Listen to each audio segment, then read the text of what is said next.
Most practices that come to us aren't failing. They're doing a great job managing their practice, but they have a lack of transparency, whether it's in metrics or communication, and that's the stress that they're feeling. It isn't usually whether a new billing company can help, it's just the fear of the pain of switching that they worry about.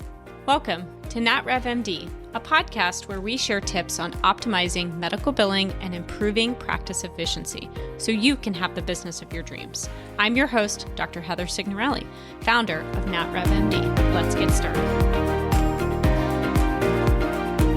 Today, we're going to answer that question honestly and walk you through exactly what we tell clients when we're on a call. We're walking through what it means to work with us, where we're different, where things require a partnership so that you understand kind of what it looks like when you do change billing companies. We hear so many times when we talk with practices that they are looking for a new billing company. They're frustrated with either revenue clarity. They don't know why revenue has maybe declined recently, and maybe it's declined for deductibles or claims volume is down, but there's no real transparency or communication about that. And so we often hear clients will say, well, we've been burned by a billing company before, or we're worried about the transition disrupting our cash flow. And what if it's not different from last time? Or how do we make sure and put in accountability loops to make sure that we're all successful together? And so today we're going to go through all of that. You guys know, so we all know that transitioning billing teams, there is going to be work involved, right? Like it should never come to a surprise that is a reality check, right? But there is a pain of feeling like there's going to be a loss in revenue, or what does that transition pathway look like so that you can really understand, okay, here are the steps that need to go in order. And these are the things that I can expect in terms of time commitment, revenue expectation, so that I feel comfortable making a switch. We all know that if you're bleeding 10 to 20% of your revenue because of a broken process, right? Whether that's AR, whether that's accountability when it comes to denials, or whether it's just transparency on the metrics, that it is really, really important that you take care of that now, because that could be costing you 6 figures of income every single year. So before we break down exactly what that looks like and what our process looks like, we want to make sure that you guys know we have a couple resources, right? We have the patient AR margin playbook down below, and we have the eligibility toolkit. We are creating some new resources that are going to be available to you guys, so you can check those out on the links below. So I'm going to go through kind of step by step what things look like when we are working with a new client. So first off, we've really started to put some steps in place of things that we really need to have in place to be successful. Obviously, working with the right EMR and PM software. So we are agnostic when it comes to software solutions, and we'll take and work with anyone for the most part. There's a few that we won't work with. Athena is one of them, Tibra. I just really think both of those have complexities when it comes to their own workflow and the workflows within the system itself.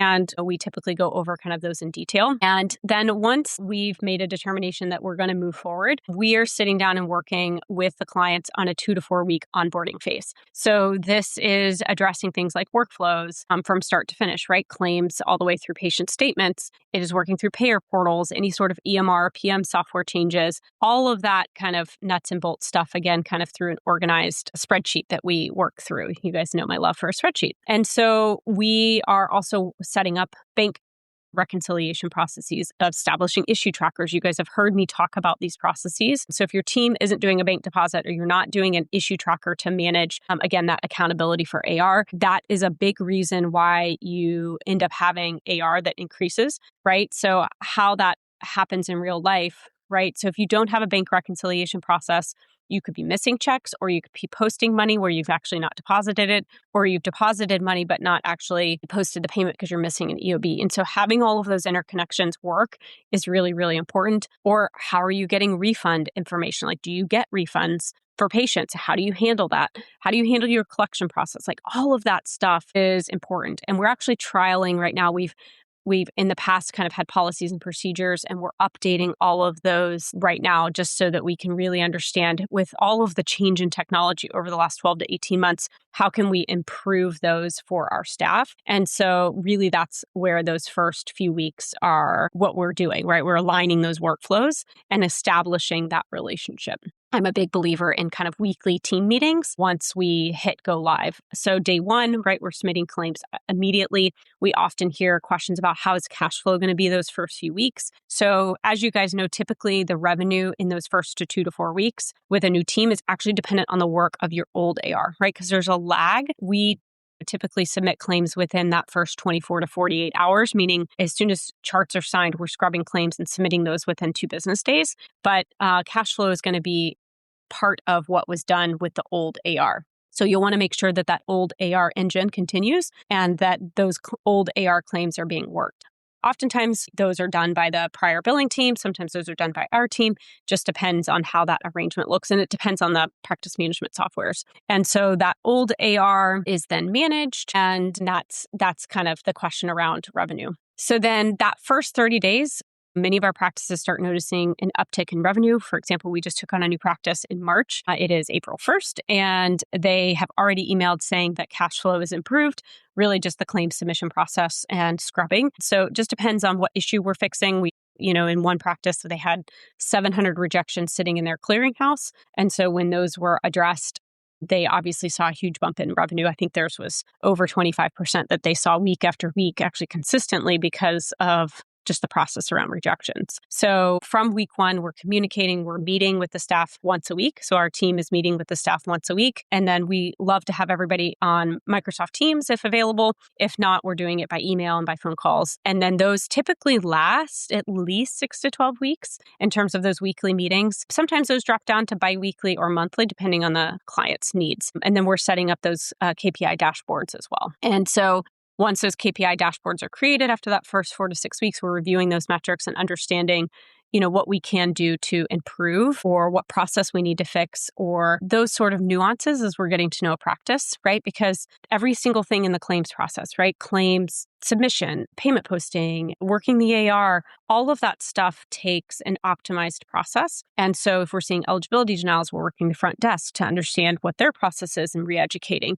Or if patient statements haven't been sent out in months, then we're working on a process to get, those cleaned up and sent out. So lots of those little things start to go over time so that we can, in the end of the day, maximize revenue. So obviously, what makes us different, right? Why won't you get burned again? It really comes down to our high touch process that we have. So our managers have a limited number of accounts that they oversee and that we have a very detailed audit process. Something that I've talked about in prior podcasts before, but I've been asked to do some more of that. So I'll probably do some more of that over the next several months. But the audit process is really to ensure how often are those claims getting touched, the policies and procedures that we provide to the staff to make sure that they adhere to the metrics and guidelines that we expect. Again, chasing those missing checks, chasing those missing EOBs, escalating denials to the right person so that those are not just getting statused, but managed. And these are all the little things that have to be put in place and really, really critical for practices to have maximized revenue.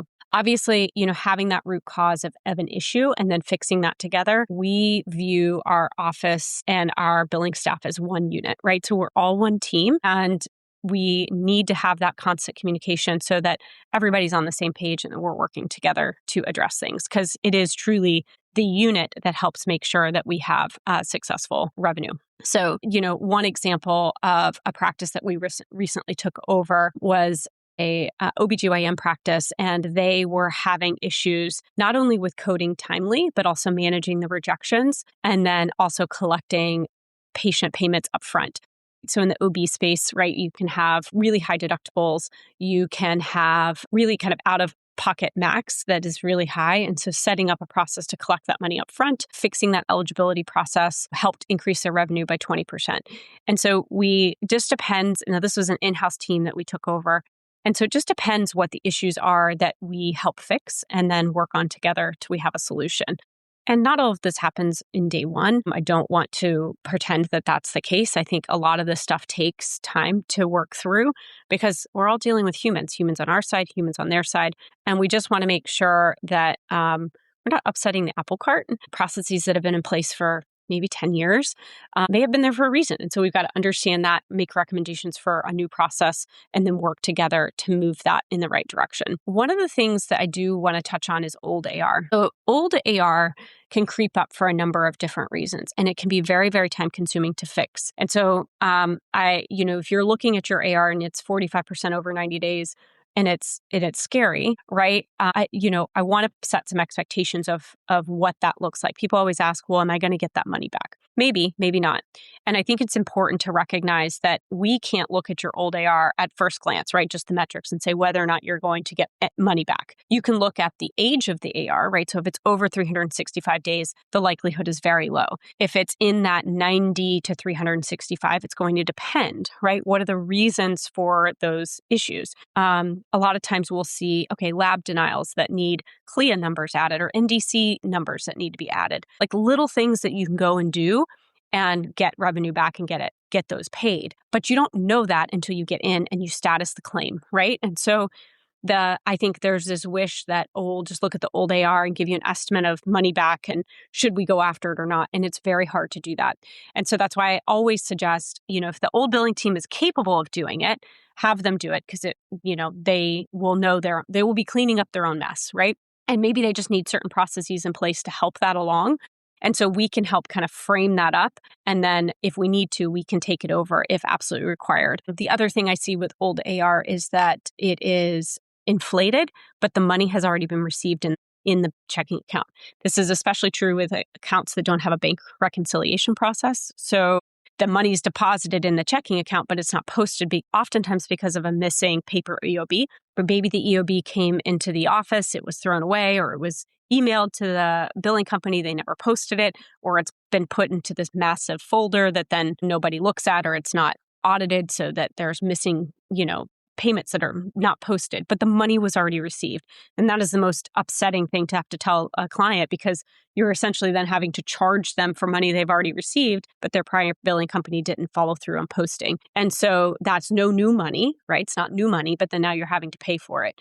And this is just part of the pain. And so if you're looking at your AR, it's 45% over 90 days for your AR, then you're in a situation where the longer that takes, right, the longer you wait to manage that, the harder it is going to be able to fix, especially as it ages and gets past 365 days. So we also, we have been doing this long enough that we also have realized that we don't work for everybody. And so we certainly need a practice who is working with us. They are willing to be partners when it comes to managing kind of billing workflows. And we really need an engaged, typically an office manager or somebody who's in the office who have a willingness to fix root causes together. Because again, that accountability is shared between the billing team and the office. And so it's really, really important to have that. Even if you outsource everything, right? Eligibility, prior auth, we have the capabilities of offloading all of that from a practice, but it still comes down to, partnership. And so really, really important that everybody be partners together. All right. So action steps, if you are considering a change,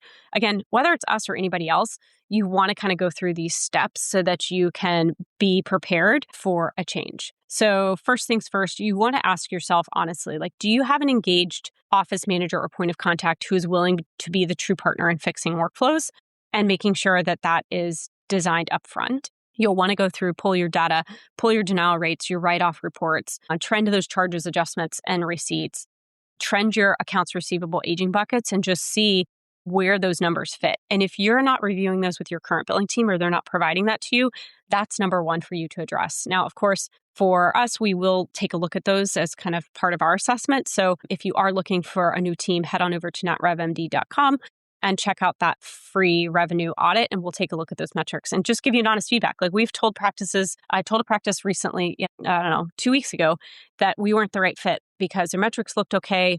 And they were looking for something that we weren't going to be able to provide. And so we are happy to share that. We are not in the business of taking on every practice. We are in the business of having the right partnership on our end as well as their end. The other thing you're going to want to do is have that honest conversation, right? So if you have an AR problem and if you are seeing that increase month over month and you have lack of transparency, lack of data metrics, lack of process workflow improvements, then you've got to make the decision on, are you ready to stop that kind of bleeding Or are you just not ready to do that yet? And so that has to be something that you kind of come to grips with. All right. So hopefully that kind of helps put your right frame of mind around when it comes to thinking about changing. Again, whether it's us or somebody else, I think having these honest conversations and asking those questions so that you understand what a transition looks like with any billing team you're considering.